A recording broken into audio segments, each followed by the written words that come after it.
السلام علیکم۔ آج جمعہ کا دن ہے، تاریخ 10 ہے آج اکتوبر کی، اور اس وقت میں جو ہے نا جمعہ کی نماز پڑھ کے یعنی شہر سے یہاں انشو تھوک یعنی سینٹر آیا ہوں، اور اس بینچ پر بیٹھا ہوں۔ سامنے آپ کو یہ تالاب نظر آیا، اس میں بطخیں وغیرہ جو ہے نا یعنی دوسرے پرندے جو ہیں وہ تیرتے رہتے ہیں، اور مچھلیاں بھی ہیں اس تالاب میں۔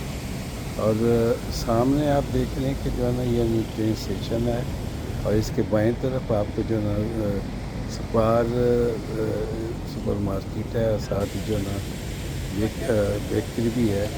اور یہ سامنے آپ دیکھ رہے ہیں کہ جو ہے نا یہ فریش ہے، یعنی ٹریننگ سینٹر ہے، اور ساتھ ہی جو ہے نا یہ بائیں طرف وہ ریما ہے۔ تو یہ بڑا اچھا خوبصورت سینٹر ہے، اور یعنی یہ نیا شہر بنا ہے یہ انشو، تو بڑا اچھا لگ رہا ہے۔ اور ساتھ یہ یہاں تو امید ہے کہ آپ کو یہ ویڈیو پسند آئے گی۔